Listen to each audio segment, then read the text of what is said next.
hoping that with your help, the energy that you bring, the contacts you have, the ideas that you take and roll around and work and come out sophisticated and smart and powerful, that you'll be able to reach out and help influence our elected representatives to not only talk about troops and tactics, but to talk about strategies and policies, to give this administration in writing, in legislation, a deadline for coming forward with its strategy in the region, defending it, receiving the guidance from the Congress about what it needs to do, because if we don't get at the strategy, we're not taking care of the troops and we won't succeed.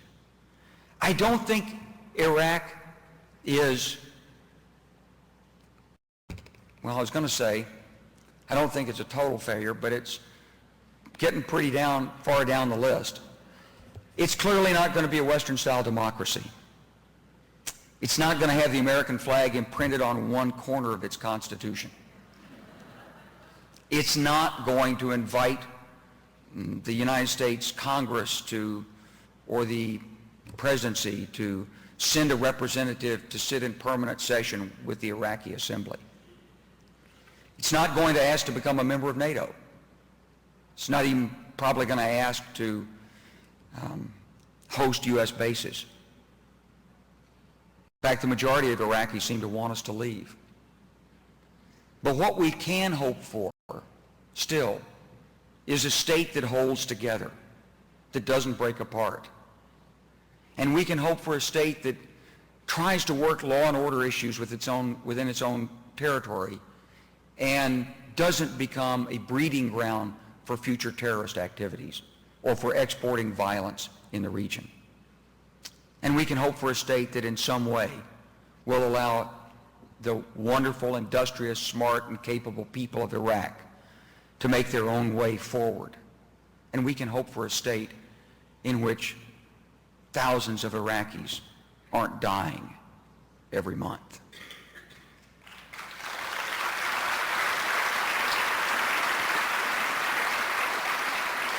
Those are pretty modest objectives.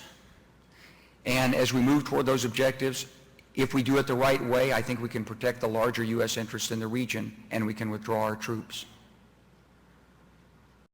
But we can't do it without a change in the United States strategy of engagement in the region. We must engage people we don't agree with. We must take seriously our responsibilities to help bring peace between Israel and the Palestinians.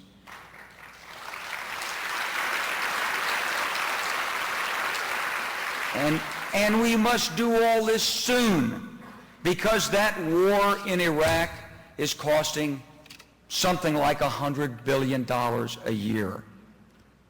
And our children need health care. And our country needs innovation.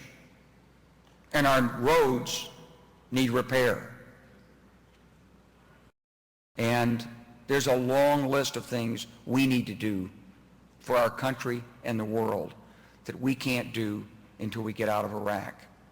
And if we are going to get out of Iraq, we've got to get out the right way, because history doesn't stop when the last American troop heads down the road to Basra. We've still got our interests there. We need American leadership. So I'm looking to you, this community, you Kossacks,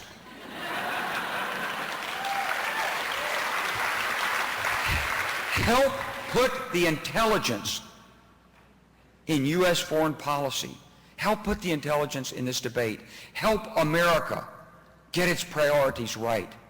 Help us recapture this vision of America, this great and noble country that protects human rights, that's generous, that welcomes strangers, that gives to the world its ideals, its ideas, its wealth, its technology, its selfless service. That's the America they're looking for. It's the America we're looking for. And it's the America that you can help us achieve. Thank you.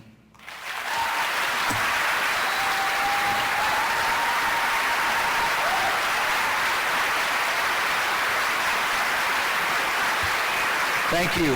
Thank you very much. We got a couple of minutes.